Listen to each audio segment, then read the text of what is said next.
السلام عليكم ورحمة الله وبركاته. ازيكم يا جدعان؟ عاملين ايه؟ يا رب تكونوا بألف خير. النهارده هنتكلم عن الدوري المصري وعن النادي الأهلي ونادي الزمالك.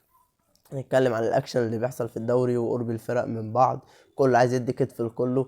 نتكلم عن كل حاجة دلوقتي. انزل يا باشا، دوس على اللايك واشترك في القناة لو ما اشتركتش. يلا بينا، عندنا حلقة لوز اللوز.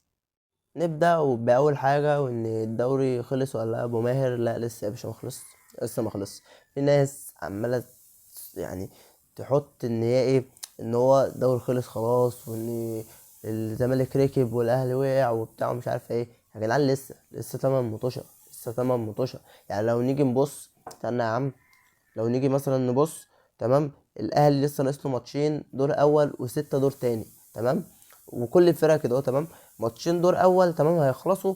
الستة الدور التاني دول انت هتقابل فيهم السبعة الاوائل، تمام. يعني اول سبعة في الدوري، تمام، بعد الدور الاول لما يخلص نخش على الدور التاني، تمام. اول سبعة في الدوري، تمام. كل فريق فيهم هيلعب فيهم ست ماتشات، يعني كله هيقابل ايه، كله، تمام.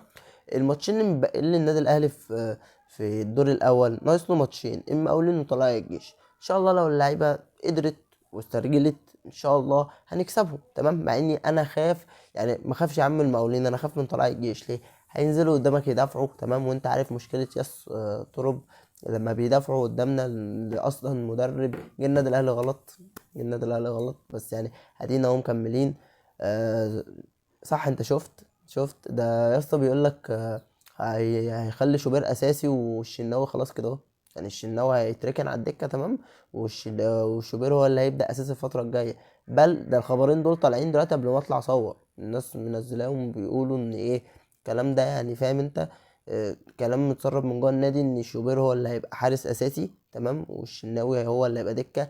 والشناوي بيقول عايز يلعب عشان كاس عالم، وفي مشاكل كده وانا مش فاهم في ايه يا جدعان. اول مره الكلام ده يحصل في النادي الاهلي. لازما الناس اللي في الاهلي تشد شويه. وفي قرار تاني برضه طالع بيقول لك ان طاهر استبعدوه، فاهمني، اللي هو هيقعد. استبعدوه بره القايمه بتاعت الماتش الجاي. الله اعلم ما هيبقى الماتش الجاي ولا لا برضه، فاهمني. ده كويس ليه؟ لان احنا كجمهور احنا كنا بنطالب بيه اصلا، فاهمني. وانا على ما اعتقد ان مش ده قرار رئاسة طرب خالص، فاهمني. ده قرار اداري. ده قرار اداري ان الشناوي يقعد، مصطفى شوبير ياخد فرصة، وده الصح. وان طاهر يقعد بره بقى شوية، فاهمني، ويدخله مكانه واحد زي ابن سيد معوض، تمام. واللي هو وان هم يدخلوا ابن سيد معوض. وده كويس ليه؟ انت كده بدأت تمام، فاهمني، ان الشناوي يقعد دكة وشوبير يبدأ، ده الصح يا معلم، تمام. وان طاهر يمشي او اسمه ده، او يخرجه بره القايمة ويحط مكانه واحد ناشئ، ده كويس، فاهمني. ويا ريت الفريق يفوق يا جدعان، لسه الدوري لسه، تمام. انت الماتشين زي ما قلت لك، انا اللي خاف منه اللي هو بتاع طلائع الجيش. ليه؟ هينزلوا يا باشا يدافعوا قدامك ويغتتوا وانت عارفهم، تمام. ولما بيغتتوا وياس طرب زي ما قلت لك هو مش مدرب اصلا، فاهمني. فانت صباح الفل. فدي هتبقى عايزه جدعنه لعيبه، تبقى عايزه رجوله لعيبه تنزل في الملعب يا باشا، تفهم انت، تموت نفسها تسترجل. الدوري لسه ما خلص، بل بالعكس لسه اصلا في ماتشين برضه عند الزمالك، تمام. ماتشين الاتحاد وانبي، تمام. الاتحاد وانبي ماتشين مش سهلين، تمام. الاتحاد غارق خالص هو وانبي، تمام. بس ممكن يشدوا قدام الزمالك، وممكن يعملوا حاجه قدام الزمالك. الزمالك فايق دلوقتي بيلعب باللي بيقدر عليه وكل حاجه. بس برضو الفرقتين دول ممكن يغطوا عليهم، انت ما تعرفش، تمام. كل ده احنا لسه ما خلصنا ماتش الدور الاول، كل فريق لسه ناقص له ماتشين، تمام. تخش على بيراميدز لسه عندها حرس الحدود والبنك الاهلي، تمام. حرس الحدود دي يا عم هنقول هتغلبها، تمام.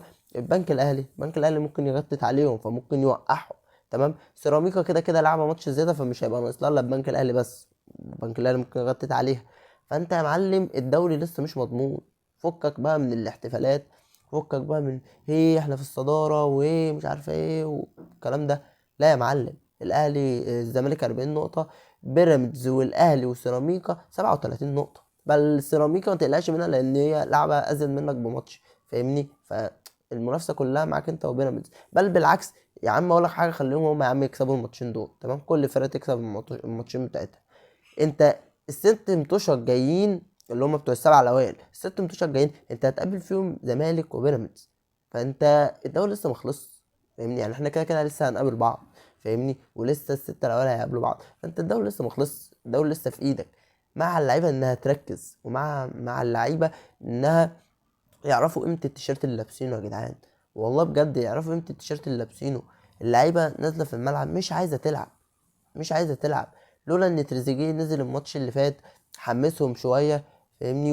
وعمل جو شويه، اللعيبه ما كانتش هتلعب، اللعيبه ما كانتش هتلعب. وبن شرقي خارج متعصب، متعصب على ايه يا عم؟ يا ناقصك، فاهمني؟ اللي هو لو يا عم اقول لك حاجه، متعصب اقعد يا عم على الدكه، مش بيفرق معانا حد، والله ما بيفرق معانا حد. وامام عاشور اخوه منزل له تويته، قال لك ربنا يوفقك في الخطوه القادمه. عايز تمشي يا عم امشي، يابا امشي، والله العظيم ما فارقه معانا، امشي، مش هتفرق.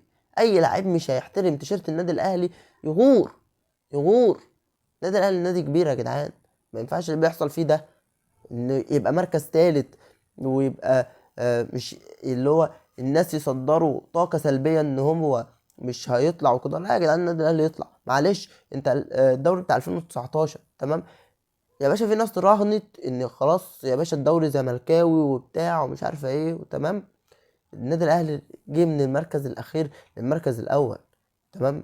واحنا كاهلي مش بيفرق معانا لعيب يمشي ولا لعيب يقعد. اسال يا عم اللي قبلك، اسال يا باشا عبد الله السعيد، هيقول لك انا ما فرقتش معاهم.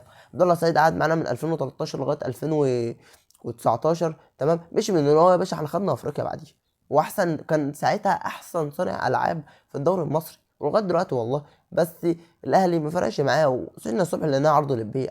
اسال رمضان صبحي، اسال رمضان صبحي يا باشا، تنك علينا عشان الفلوس، قلنا له معاك ساعه، خلع يا باشا ومشي وبص للفلوس. هو راح له دلوقتي يعني، ربنا يهديه وربنا يقويه على اللي هو فيه. أه، حسام عاشور، حسام عاشور معاه 13 دوري تمام، خد مع الاهلي 13 دوري. يوم ما اتعوج علينا مشي وطلع في البرامج وقعد يعيط وبتاع وعايز ارجع النادي. ويوم ما رجع النادي عمل اعلان في رمضان، يا جدعان النادي الاهلي فتح بيوت ناس كتير، فاهمني؟ فانت معلش معلش، امام عاشور معهوش 13 دوري ولا عمل اللي عمله حسام عاشور تمام. ما عملش اللي عمله عبد الله السعيد مع النادي الاهلي. ايوه يا عم، احسن لاعب في مصر والكلام دوت، بس معلش مين اللي خلاك احسن لاعب في مصر؟ امكانياتك لا اختلاف عليها، انت لاعب زي الفل، بس لولا صوت الجماهير ليك، ولولا ان احنا على الباص الحلو بنقول عليه باص حلو وبنشارك، انت كنتش هتبان. معلش انت كنت شبان. معلش امام عاشور معهوش 13 دوري زي حسام عاشور تمام. حسام عاشور يا باشا كان قيمه وقامه في النادي الاهلي، بس يوم ما اتعوج مشي. فانت هتتلوي وعايز فلوس ومش عارف ايه، يا عم امشي، والله العظيم ما فارقه. اللي يا جدعان اللي مش يحترم تيشيرت النادي الاهلي يمشي، سهله وبسيطه. اديك يا عم بتشوف يا عم نادي الزمالك دلوقتي مشاكله كلها، مشاكله هو اللي حط نفسه فيها، بس عنده مشاكل تمام. اديك يا عم شايف يا عم بيعمل ايه وبيحاول وبتاع. بيراميدز ساكت تمام، بيلعب اسمه دوت معاه سكواد محترم تمام، كان في ايده يعمل حاجه قدام الزمالك بس آه يعني فاهمني. الزمالك فضل واقف له مدافع، ولعبوا على الهجمه المرتده، لعبوا على الهجمه المرتده صح الصح، وقدروا يستغلوا كده اهوت. فانت مع اني بيراميدز مش بتنزل جزه زي ما بتنزل جزه قدام النادي الاهلي، تنزل جزه تحس ان هو ماتش نهائي قدام الزمالك فاتحين الملعب وبتاع. فانت معلش، انت الناس كلها عم بتعمل لك حساب، الناس كلها بتعمل حساب للنادي الاهلي، فانت كلاعب جواه مش عامل له حساب ومش عايز تلعب. يا عم لسه الدوري، لسه الدوري طويل، لسه.